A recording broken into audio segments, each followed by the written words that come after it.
Salam à tous, bienvenue aujourd'hui au rendez-vous des professionnels. Et aujourd'hui, je suis contente parce qu'on reçoit Karim Gadji, qui est un sportif de haut niveau. Et oui, quand je dis haut niveau, on va un peu parler de son parcours de vie et je suis contente et franchement très honorée de le recevoir aujourd'hui. Il va vraiment nous partager son expérience de vie, mais aussi un peu son expertise en tant que sportif. Alors, il n'est pas que, on va dire, double ou quadruple champion du monde, mais plutôt il a été récompensé 15 fois en tant que champion du monde de différentes disciplines et il va vraiment nous expliquer. Donc, je suis très honorée, très contente de te recevoir aujourd'hui, Karim. Merci encore d'avoir accepté l'invitation. Merci pour cette invitation. Je vais essayer de faire honneur et de répondre un maximum de la meilleure des façons à tes questions et surtout inspirer et motiver les gens. C'est clair, c'est clair. Merci encore d'avoir accordé ton temps parce que je sais que tu es très, très occupé. Et voilà, donc je te remercie encore pour ça. Alors, pour ceux qui ne te connaissent pas, qui ne connaissent pas le sportif que tu es, la personne que tu es, est-ce que tu peux te présenter en quelques mots? Moi, ce qui m'a plu en fait aussi chez toi, c'est vraiment ce parcours qui est assez atypique, mais surtout le palmarès exceptionnel que tu as. C'est 15 récompenses, c'est 15 fois champion du monde. Et voilà, j'aimerais bien que tu parles un peu de toi, de dire qui tu es, Karim, s'il te plaît. D'accord. Donc, c'est toujours difficile quand je me présente depuis quelques années, j'ai du mal Parlez de toi. à trouver les infos. Il y a tellement d'infos. C'est clair. Donc, je m'appelle Karim Gadji, j'ai 41 ans, j'habite dans le 77, à côté de Paris. Ouais. Et donc, moi, j'ai commencé par la danse hip-hop, le breakdance, à l'âge de 13-14 ans, à peu près. Et du breakdance, j'ai fait des compétitions dans toute la France, dans l'Europe, dans le monde, pendant presque 15 ans, plus de 15 ans. Et en parallèle, j'ai commencé à faire, en même temps que la danse hip-hop, je faisais du karaté. Donc mes parents m'ont mis dans le karaté très tôt. Très tôt, ouais, pareil, à 12-13 ans, avec mes frères, mes trois autres frères. Et je me suis épanoui. J'ai appris la rigueur, j'ai appris les techniques, comment contrôler son corps, etc. Et du karaté, je suis passé dans le pied-point. Donc, tout ce qui est kickboxing, boxe thaï, full contact, boxe chinoise, etc. Et de fil en aiguille, j'ai aimé ça, j'ai aimé le contact. C'est ce que je cherchais par rapport à ce que je faisais au karaté. Le karaté, c'est plus dans le contrôle, c'est à la touche. Mais tout ce qui est sport de contact comme le pied-point, kickboxing, et ça va jusqu'au KO. On va pour taper, ça. Voilà, ça, c'est clair. Autre chose. Donc, en tout cas, ça m'a plu. Bizarrement, ça m'a plu. Et en l'espace de 2 ans, je me suis retrouvé en équipe de France et à combattre dans des grosses compétitions comme en Autriche. On a fait la Belgique, Espagne, Portugal, toujours avec l'équipe de France. Et quand je suis passé professionnel, j'ai commencé par être invité pour participer à mon premier championnat d'Europe. Je me rappelle, à cette époque, je suis passé dans l'émission Link, la vie en face. Je ne sais pas si tu te Non, rappelles. ça me dit quelque chose. Dis-moi, c'était quoi? C'est un reportage en fait qui suit le parcours d'un sportif. Oui, ça y est, je vois c'est quoi. Voilà, donc ils m'ont choisi. C'est bien. Et dans cette émission, j'ai eu la chance de remporter mon championnat d'Europe par KO. Ça s'est passé à Brest, je m'en rappelle. Et de mon championnat d'Europe, j'ai participé à mon premier championnat du monde en 2012. D'accord. J'ai passé à Châteauroux et de 2012 jusqu'à aujourd'hui, j'ai accumulé 15 titres de champion du monde. Très beau parcours. Très beau parcours. Mais, et on voit que tu as évolué et en 2 ans. En fait, en 2 ans, tout de suite, tu es rentré en équipe de France. On voit bien l'évolution. Mais qu'est-ce qui t'a poussé? Parce que là, tu disais que j'ai vu aussi que tu avais été aussi récompensé dans le domaine de la danse. Donc, qu'est-ce qui a fait que tu es resté, tu as développé plutôt l'aspect, on va dire, la discipline liée au karaté, après, voilà, le kickboxing. Et voilà, qu'est-ce qui a fait que ce virage vers ces sports de combat? Franchement, c'est vraiment le hasard complet. Parce que je ne suis pas quelqu'un qui me bat chaque jour dans la rue, etc. Je ne suis pas violent du tout, au contraire. Et Ah, tant mieux. quand je dansais, en fait, déjà, je me suis retrouvé aussi dans la danse au hasard aussi. Ça n'a Mhm. pas été choisi, c'est pas inné. Et donc, moi, j'aime la compétition, j'aime progresser, m'entraîner pour pouvoir être le plus opérationnel possible, c'est-à-dire le plus fort dans le domaine. Donc, D'accord. j'ai eu le malheur donc, de connaître un peu le karaté parce Oui. que mes parents ont voulu me mettre dans le karaté pour apprendre la discipline, etc., le Discipline, en respect, général, les enfants, on d'être les bien oriente cadré. beaucoup.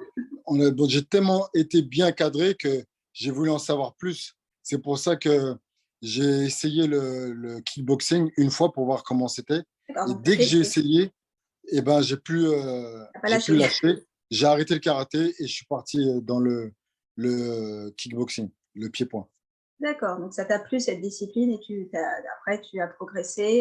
Donc on voit bien que tu as dit, tu as voilà, avancé à apprendre. Là, on voit bien que tu visais quand même l'excellence. Donc, pour que tu puisses continuer à exceller dans tes titres, Exactement. c'est bien C'est d'accord. ça. C'est qu'en fait, là, quand on voit un peu, quand on fait un constat, c'est que quand je fais quelque chose, Oui.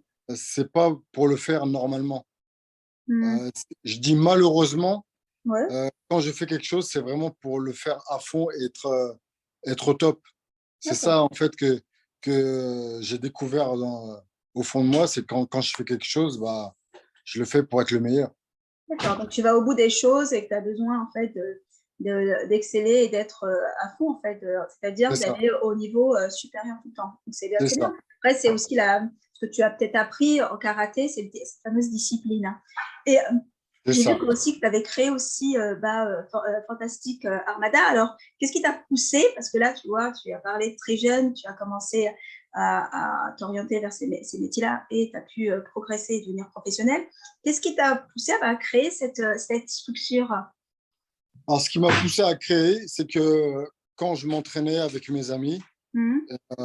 il y a beaucoup d'autres personnes qui venaient s'entraîner avec nous, qui demandaient, ça commençait par 2 personnes, 6, 8, c'est Ah, monté à d'accord. 15, 20. Donc, il y a eu beaucoup de personnes intéressées par le projet d'apprendre. D'accord. Et comme moi et mes amis, on a créé le groupe Fantastic Armada, au départ, on était 8. Et les 8, on s'est mis dans la danse et dans Mhm. les sports de combat. Ce qui fait que tout ce qu'on a contrôlé, ce qu'on a appris, eh Oui. ben maintenant, euh, ça nous fait vraiment plaisir de partager et de donner ce qu'on a appris aux jeunes, aux plus jeunes. Et maintenant, ça fait plus de 10 ans qu'on fait ça et on a transformé des jeunes en professionnels, que ce soit dans la danse ou que ce soit dans la boxe. D'accord. Donc, t'as pas lâché la danse. Tu formes, tu entraînes. Et D'accord. Je pensais que c'était franchement, que. toujours. Ah non, toujours là-dedans, Ah. c'est plus dans le regard, dans la gestion, mais plus comme avant. Avant, c'était Mhm. l'entraînement de danse et des spectacles, des battles sans Mhm. cesse. Mais maintenant, je suis passé plus dans le côté combat. D'accord, d'accord. Donc là, on voit bien que tu veux transmettre, vois, ce goût. Et c'est ce qui m'avait plu aussi, le fait que C'est ça. tu aimais bien transmettre, que ce soit tes connaissances et même pousser le jeune. Et effectivement, et puis je pense que tu les inspires, tu vois. Le fait d'avoir ce parcours aussi atypique et extraordinaire, ça les aide. Mais là, je pense que pour faire tout ça, il faut que tu aies quand même confiance en toi. Tu as cru en toi. Et j'aime bien poser la question, je pose toujours C'est ça. la question aux professionnels que j'invite. La première des questions que je pose, et je vais te la poser, c'est pour toi, la confiance en soi, si tu devais la définir, ce serait quoi? Parce que chacun, on n'a pas la même notion de la La confiance. confiance en soi, je pense, c'est d'avoir une détermination illimitée et d'être très sûr de soi-même. Malgré les difficultés, c'est ce que moi-même j'ai vécu beaucoup beaucoup d'obstacles. Malgré les difficultés, les facilités, n'importe quel obstacle, bah, il faut continuer à avancer. Et moi, c'est ce que j'ai fait. Donc moi, je définis la confiance en soi par la détermination et le fait d'être sûr de ses capacités. Ouais. C'est en lien souvent, effectivement, avec les capacités. C'est malgré ces difficultés, on persévère, comme tu dis, être déterminé pour aller là. Il y a beaucoup de personnes qui n'ont pas forcément confiance en eux, et je pense que tu as dû le voir dans les personnes que tu entraînes, que tu accompagnes, et beaucoup, on remarque beaucoup chez les adultes, un peu moins chez les enfants, mais beaucoup les adultes, malheureusement. À ton avis, ça s'explique par quoi, toi, dans ce que tu as pu voir, observer, des gens qui t'entouraient? Moi, je pense que déjà, les adultes, surtout ceux qui sont plus en difficulté psychologique, quand je dis ça, c'est qu'ils sont faibles d'esprit, ils se posent énormément de questions, mais énormément de questions.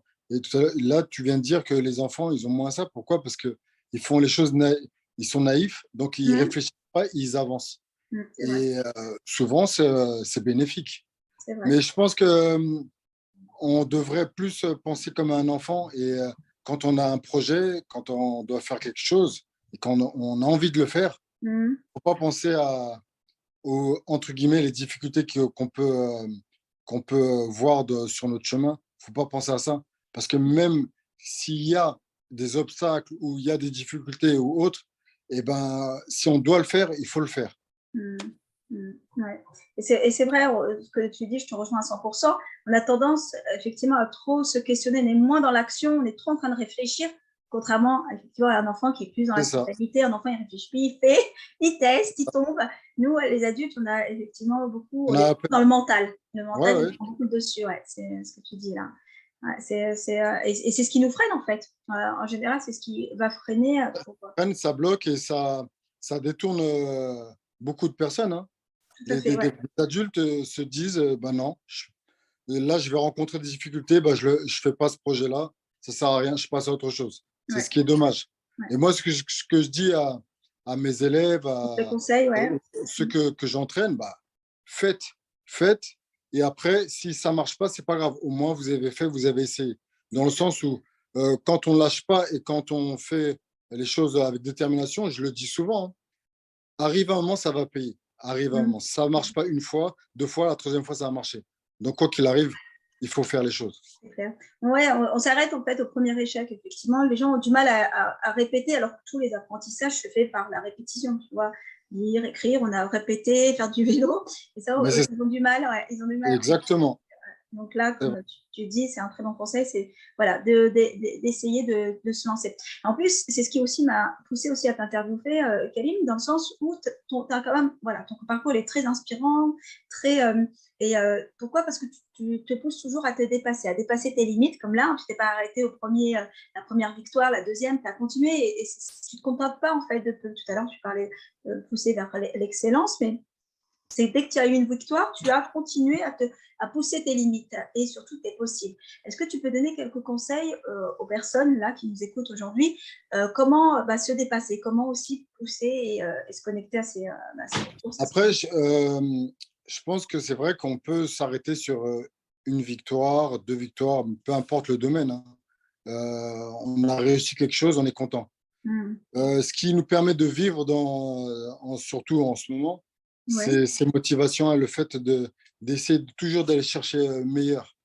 Et moi, malheureusement, je dis pourquoi malheureusement? Parce que ça fait un peu bizarre, ça fait un peu foufou, mais non, c'est ta personnalité. Oui, voilà, et c'est ma personnalité, et je cherche toujours à chercher plus. Parce qu'on a tendance à se dire, c'est bon, j'ai obtenu tel résultat, c'est bon, je m'arrête. Mais pourquoi s'arrêter en fait? Si on a envie, surtout si on a envie et qu'on pense pouvoir le faire. Donc, moi, je ne m'arrête pas en fait. Je ne m'arrête pas jusqu'à que mon corps, par contre, me dira, c'est bon, arrête-toi. Mais c'est ce que j'allais te poser la question, parce que est-ce que, et ça c'est important, après c'est ma casquette, est-ce que tu écoutes ton corps? Parce que là, tu vois, tu enchaînes, mais est-ce que tu as des moments où tu te poses, tu récupères, est-ce que chaque année, il faut que tu combats en fait? Chaque année, il faut que tu ailles chercher une victoire. Alors moi, je fais très attention à mon corps depuis que j'ai passé mes formations, diplômes de BPGEPS, de professeur de boxe. Donc, j'ai appris que la récupération est très importante. Et moi, j'écoute énormément mon corps. J'ai une équipe de médecins autour de moi, ce qui fait que après, par exemple, un combat, avoir reçu quelques chocs au niveau des jambes, problèmes de poings, les tendinites, etc. Les coups, bah ouais, c'est clair, ton Voilà. corps, il en prend des coups. Ah bah, franchement, dans ma carrière, bah, j'en ai subi Ah des ouais. séquelles et je fais le nécessaire pour à chaque fois Oui. bien récupérer, bien guérir et bien repartir à l'entraînement au bon moment et pas enchaîner les entraînements avec des blessures qui pourraient me coûter l'arrêt de toute Du sport, l'activité. ouais, du Voilà. sport, c'est clair. Oui, et ça, c'est bien parce que souvent, je remarque, les sportifs, on pousse pour chercher la victoire, mais en fait, on n'écoute pas. Et puis là, ça a plus de séquelles, en fait. Donc, d'être à l'écoute de son corps, trouver la motivation, parce que là, tu parles aussi de motivation, qu'est-ce qui me motive, etc., qu'est-ce qui me met en motivation. Donc, si j'ai bien compris, c'est d'aller, on peut aller chercher ses limites, c'est-à-dire qu'il y a cette possibilité d'aller de l'avant par en s'écoutant, c'est ce que tu as dit. Après, quel serait en fait l'autre conseil pour se dépasser? Les personnes qui n'osent pas en fait, qui disent non, j'ai pas les, pour moi c'est pas possible, tu vois. Je pense que tu as eu des retours peut-être de gens qui t'ont dit ah bah oui mais toi c'est pas pareil. Toi tu vois, ils se sous-estiment. Est-ce que ça, C'est tu vrai. as eu des personnes comme ça qui disent J'ai non, eu moi beaucoup de j'arriverai jamais à ton personnes. niveau?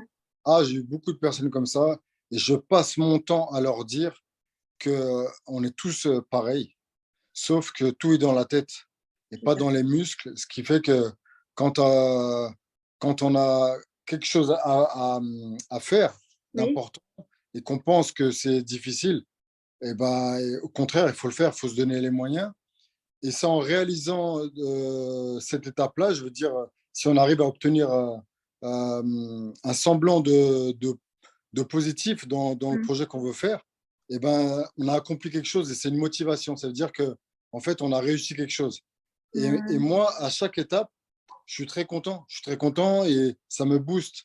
Par exemple, rien que l'entraînement et même pas le combat, hein. Rien que D'accord. l'entraînement, quand je me fixe des Objectif. séances d'entraînement assez difficiles, Oui. euh, chaque année, hein, j'ai 41 ans, chaque année, depuis 10 ans, Oui. j'essaie de dépasser mes limites au niveau physique. Mm. Et Dieu merci, ça marche à chaque fois et j'arrive à repousser, à être plus fort.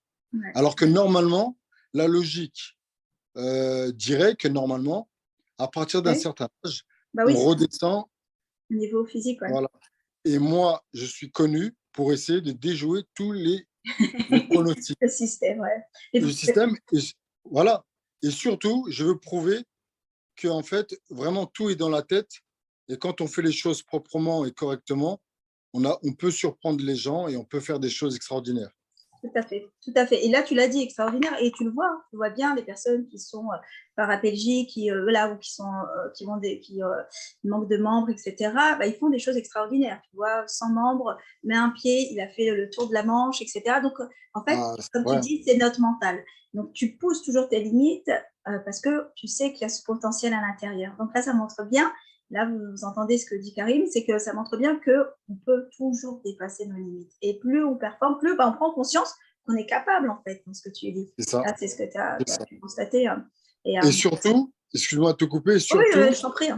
le fait de faire ce que je fais, par exemple, c'est de dépasser mes limites sans cesse, et ben, derrière moi, je tire énormément de personnes, surtout quand j'entends que ce soit des combattantes ou combattants. Oh, ça y est, je vais avoir 24 ans. Ah, ça y est, je commence à être Allez, je suis fatigué. vieux, je suis vieux. Je les regarde comme ça, je lui dis, mais là, c'est un manque de respect. Et moi, carrément, je passe mon temps à leur faire la morale et Allez, ouais, j'arrive à motiver pas mal de personnes. ouais, tu Surtout quand ils inspires. entendent mon âge, ils se disent, quoi, t'as 41? Mais non, c'est pas possible. Alors, quand ils me voient à l'entraînement, ils pensent que j'ai 32, 33 Pareil, ans. moi, je pensais pas que tu avais 41 ans, en fait. Je pensais que tu Et allais ben, moins aussi. t'imagines, depuis mes 12-13 Ah ans, ouais, bah 12, ouais, je on a le m'entraîne même âge. depuis mes 12-13 ans, ce qui fait que ce qui maintient, c'est certes le côté entraînement, l'entretien physique, il n'y a aucun souci, mais surtout ça, c'est dans la Ah, tête. ouais. Et moi, ce qui me fait vivre dans ce que je fais, c'est ça, la recherche à chaque fois de me dépasser. Ouais, c'est C'est ça. ça qui me fait qui me donne envie de continuer, en fait. C'est ce qui te motive, en fait. Et, oui, et c'est pour ça que je t'ai posé cette question, c'est que tu es toujours en train de te dépasser. Donc, ça montre bien que c'est possible de se dépasser. Et là, tu vois, on a beaucoup de croyances limitantes. Et là, quand tu dis les personnes qui ont 24 ans s'arrêtent, pour eux, ça y est, c'est fini. C'est comme les sportifs. On parle beaucoup des footballeurs à un certain âge, ils ne peuvent pas continuer. Et tu vois, il y en a certains qui sont sur le terrain, ils ont la quarantaine. Donc, ça ne veut rien dire. Exactement, Alors, je sais c'est plus ça. c'était qui, j'avais vu un reportage, mais donc là, on voit bien que c'est encore le mental qui prend le dessus si tu arrives à bien booster ton mental. Donc, beaucoup ne croient pas aussi en leurs rêves. Tu as eu quand même ces rêves, tu vois, d'aller toucher différentes médias, différentes victoires dans tous les domaines. Si tu devais nous donner une astuce pour croire en ses rêves, quelle serait cette astuce ou deux, voilà, pour conclure, Camille? Pourquoi on ses rêves? Je pense qu'il faudrait rien dire à personne et faire, Ouais, pas mal. sérieusement, Ouais, non, je faire, vois où tu veux en venir. rien dire à personne et faire à choisir son but et de le faire. C'est-à-dire, moi, en l'occurrence, moi, c'est dans le sport de combat, j'ai voulu être champion du monde. Donc, moi, j'ai commencé la boxe, Ouais. j'étais rien. Et un grand dirigeant de mon ancien club m'a dit, écoute, Karim, t'es gentil, t'as 26 ans, c'est impossible de devenir professionnel et champion du monde. Ah, donc Tu il ne, était tu limitant, lui. n'y arriveras pas. Tu n'y arriveras pas. Alors moi, dans ma tête, déjà, je voulais essayer pour lui, juste pour Le prouver. fermer le clapet. Ouais, Et en plus de ça, j'ai pas aimé le fait qu'ils disent c'est impossible. d'accord. Donc, Et moi, comme de j'avais l'envie, prouver, de lui montrer, ouais. c'est ça. Et moi, comme j'avais l'envie, je regardais à la télé les champions qui passaient, des champions du monde. Je voyais, c'était beau. C'était, ils avaient des ceintures de Ah. champions. On les Ouais, voyait. on te voit beaucoup avec tes ceintures, effectivement. Donc, ça te Ouais, donnait envie. Et maintenant, on comprend d'où ça c'est vient. ça. C'est exactement ça. Et moi, je voyais ça, je trouvais ça extraordinaire. Et moi, je me suis dit, j'ai envie de faire pareil. Parce que je voyais des champions faire des interviews qui parlaient bien, qui expliquaient comment faire, que c'était possible avec des entraînements.